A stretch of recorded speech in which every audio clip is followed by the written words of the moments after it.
Welcome back to Twisted Faith, where we delve into the mysterious and the macabre, uncovering the chilling tales and haunted histories that lurk in the shadows. Today, we're exploring the mysterious and chilling world of Harper's Ferry and its most eerie destinations. Harper's Ferry, nestled at the confluence of the Shenandoah River and the Potomac River, this historic enclave exudes an eerie charm that belies its turbulent past. Harper's Ferry is a place where history and the supernatural converge. Join us as we uncover the chilling legends and ghostly encounters that linger in the shadows of this picturesque town, inviting you to delve into its mysterious and haunted history. Before we enter the realm of the unknown, hit the subscribe button and turn on notifications so you don't miss out as we uncover the mysteries of creepy places. Remember to like, share, and comment below with your own tales of the supernatural.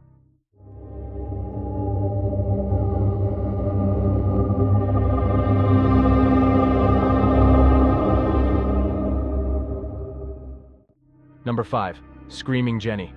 The story of Screaming Jenny is perhaps the most famous ghost tale in Harper's Ferry, and it's easy to see why.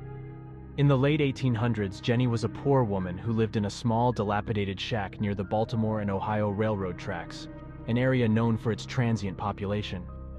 Despite her circumstances, Jenny was known for her kind heart and friendly demeanor. One cold autumn evening, Jenny was trying to stay warm by the fire in her shack. As she huddled close to the flames, a spark caught her ragged clothes. Panic set in as the fire spread quickly, engulfing her body in a matter of seconds.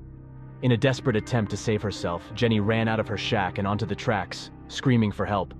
Her cries pierced the night air, but the fire had taken too strong a hold. She collapsed near the tracks, succumbing to her injuries before anyone could reach her. Since that tragic night, Jenny's ghost has been seen on numerous occasions. Witnesses report seeing a woman, engulfed in flames, running along the tracks and screaming for help. Train conductors have even stopped their trains, believing they were witnessing a real person in distress, only to find no trace of Jenny when they searched the area. Her ghostly figure vanishes as suddenly as it appears, leaving behind only the eerie silence of the night. Local legend holds that Jenny's apparition is most commonly seen on the anniversary of her death, her spectral screams echoing through the darkness, a haunting reminder of the tragedy that befell her. Number 4. Hilltop House Hotel. Perched on a cliff overlooking the confluence of the Potomac and Shenandoah Rivers, the Hilltop House Hotel has long been a favorite spot for visitors to Harper's Ferry. Established in 1888 by Thomas S. Lovett, an African-American entrepreneur and graduate of Storer College, then the only college in West Virginia that admitted students of all races, the hotel operated under Lovett's inclusive policy, welcoming guests regardless of their skin color. The original hotel was destroyed by fire in 1912, and its replacement suffered the same fate in either 1917 or 1918. Lovett still persevered, and the hotel helped make Harper's Ferry a popular destination for African-American tourists and a favored excursion spot for visitors from Baltimore and Washington, D.C. The Hilltop House Hotel quickly gained a reputation for its stunning views and luxurious accommodations. Over the years, it has hosted numerous famous guests, including Mark Twain, Alexander Graham Bell, and Presidents Woodrow Wilson and Calvin Coolidge. However, it is not just the living who find refuge within its walls. The Hilltop House Hotel has long been a hotbed of ghostly encounters and paranormal activity, experienced by both visitors and staff. In the dead of night between 2 and 3 a.m., the eerie sounds of pots banging, disembodied laughter, and ghostly voices echo from the empty kitchen. Furniture mysteriously moves on its own, and despite the hotel being constructed post-Civil War, spectral soldiers, including an entire regiment, have been seen marching up and down the road. One of the most chilling spots is Room 66, believed to be haunted by the spirit of a small boy who perished in a fire around 1917. His plaintive cries can be heard echoing through the room, and a portrait of a young boy that once hung on the wall was said to weep real tears, adding a deeply unsettling aura to the already haunted hotel. Guests have reported seeing the apparition of a woman in period clothing, wandering the halls and the grounds of the hotel. Her presence was often accompanied by a sudden chill in the air and an overwhelming sense of sadness. Some have even claimed to hear her sobbing in the dead of night, her cries mingling with the sound of the wind outside. Despite these eerie occurrences, the Hilltop House Hotel remains a popular destination, its haunted history only adding to its allure. It's unfortunate that this historic hotel is deteriorating, but there is now hope on the horizon for the Hilltop House Hotel. With new ownership, there are plans to restore the hotel to its former glory, transforming it into a retreat that honors Thomas Lovett's original vision. Number 3. St. Peter's Roman Catholic Church in Harper's Ferry, West Virginia, stands proudly atop the heights overlooking the town. Built in 1833 in a pseudo-Gothic style, it miraculously survived the Civil War's destruction, escaping the fate that befell many other buildings in Harper's Ferry. In 1896, the church underwent extensive renovations in the popular neo-Gothic style, which gave it the appearance we see today. From its vantage point, the church offers a breathtaking view across the Shenandoah River Gorge, commanding attention as a landmark visible from miles around. In addition to its scenic prominence, St. Peter's has a rich and haunting history. Behind the church, a stone rectory was erected in 1853 to house the devoted priests who served the community. Among them was Father Michael Costello, who served from 1857 to 1867. During the turmoil of John Brown's raid and the subsequent Civil War, Father Costello foresaw the strategic importance of Harper's Ferry and took measures to protect the church. He cleverly flew a British flag over St. Peter's, convincing potential aggressors that it was British property, and thus sparing it from destruction. Throughout the war, Father Costello selflessly ministered to all, regardless of faith or allegiance. The church became a sanctuary, doubling as a hospital where the wounded found solace and care amidst the chaos of battle. During the turmoil of the Civil War, a poignant tale lingers within the walls of St. Peter's Catholic Church.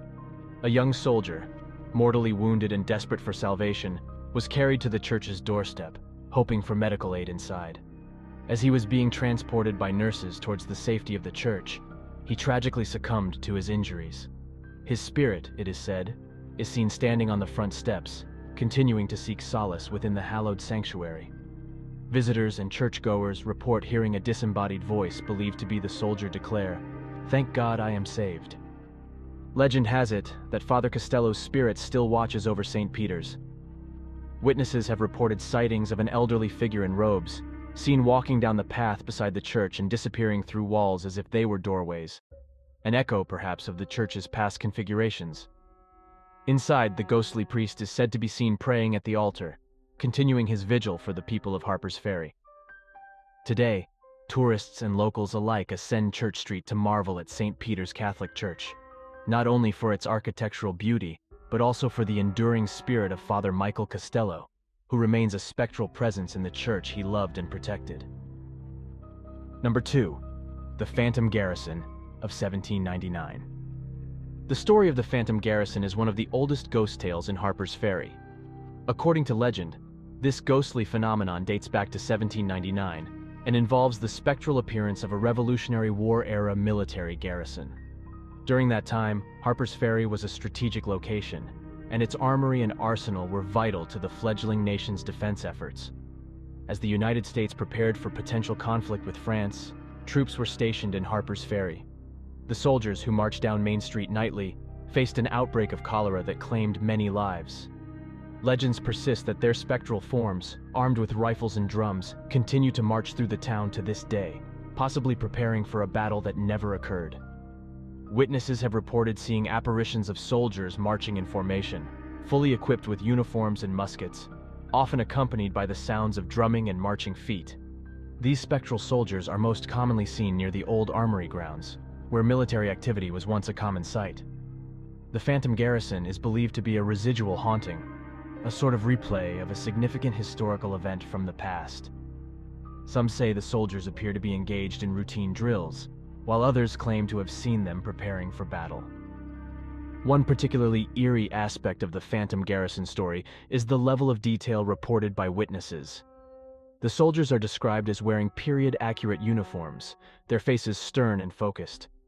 The sound of their boots hitting the ground is so clear that it has been mistaken for real soldiers on more than one occasion. Whether they are the spirits of soldiers who once served in Harper's Ferry, or a supernatural echo of a long-past event, their presence adds an undeniable air of mystery to the town. The armory and arsenal, now largely in ruins, serve as a reminder of the town's military past and its role in American history. Number 1. John Brown's Fort. John Brown, known as the radical abolitionist, is one of the most significant figures in Harper's Ferry's history. His raid on the Federal Armory in October 1859 was a pivotal moment in the lead-up to the Civil War. On October 16, 1859, Brown led a group of 22 armed men, 5 black and 17 white, to Harper's Ferry, an important railroad, river, and canal junction. Brown's intention was to initiate a slave uprising across the South by capturing the armory and distributing its weapons to slaves in the area. The raid, however, was a failure. Brown and his men engaged in a 2-day standoff with local militia and federal troops, led by Colonel Robert E. Lee. During the conflict, 10 of Brown's men were shot or killed, including 2 of Brown's sons. 5 of Brown's men were captured, and 5 managed to escape, including Brown's son Owen, who later fought in the Union Army.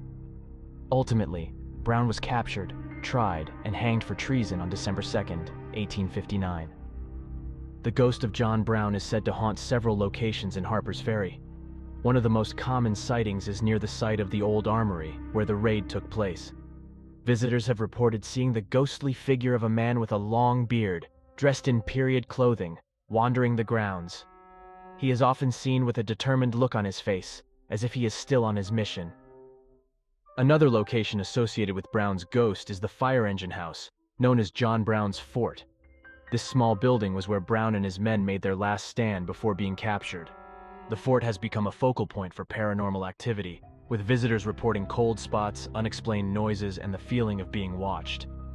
One of the most chilling stories from the raid revolves around Dangerfield, Newby. During the defense, when ammunition was scarce, a local resident fired 6-inch spikes from his rifle at the raiders. Tragically, one of these spikes struck Newby in the throat, causing his death.